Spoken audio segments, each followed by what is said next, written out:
अन्न भण्डार गर्न बनाइएको काठ, चोया तथा ढुङ्गा माटोबाट बनाइने ठूलो आकारको सामग्रीलाई भकारी भनिन्छ। भकारी व्यक्तिको सम्पन्नताका आधारमा कतै कतै धातुबाट समेत बनेको इतिहासमा पाइन्छ। यसलाई विभिन्न किसिमका अन्न भण्डार गर्न प्रयोग गरिन्थ्यो। नेपालमा कुनै समय खेतबारीमा उब्जेको अन्नपात सुरक्षित भण्डारण गरेर राख्ने भकारी जति ठूलो हुन्थ्यो त्यो परिवार त्यति नै सुखी र सम्पन्न मान्ने गरिन्थ्यो। घरमा रहेको भकारीको संख्या र आकार प्रकारले परिवारको धन सम्पत्ति, खेत लगायत सो परिवारसँग रहेको श्री सम्पत्ति आकलन गर्ने आधार हुन्थ्यो भकारी।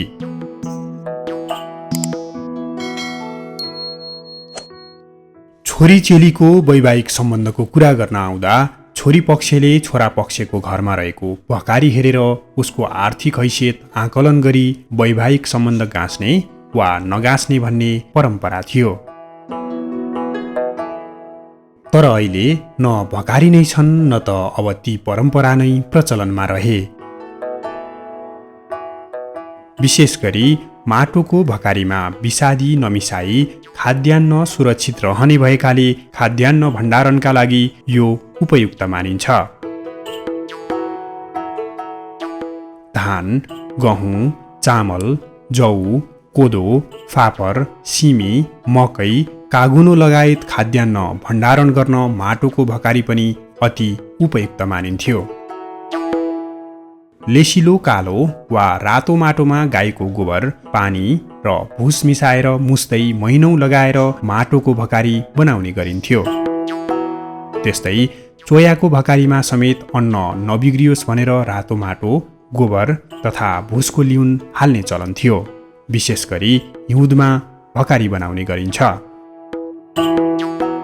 अन्न भण्डार मानिने तराईमा अन्न भण्डारण गर्न बाँस तथा माटोबाट निर्मित भकारी घरको आँगन वा खाली स्थानमा राख्ने चलन अधिक थियो। भकारीमा पानी पस्नबाट जोगाउन टाँड बनाई जमिनको सतहभन्दा माथि राखिन्थ्यो। खरको छानो हालिन्थ्यो। भकारी पूजा गरेपछि मात्रै अन्न भण्डारण गर्ने चलन हुने गर्दथ्यो।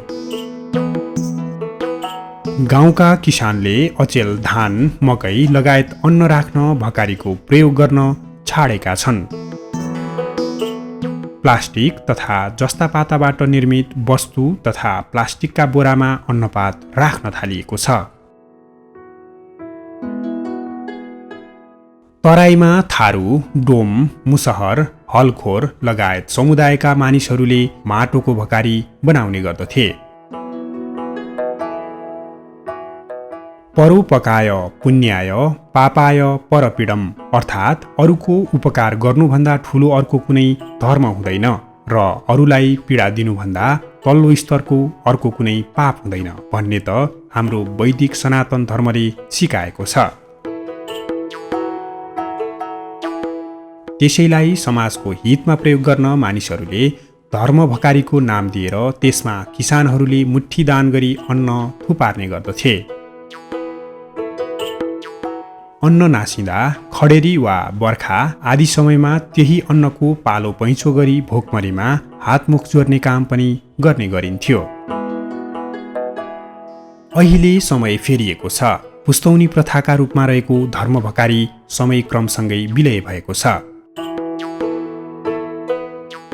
त्यही धर्म भकारीबाटै पछिल्लो समय खाद्य बैंकको अवधारणा आएको पाइन्छ।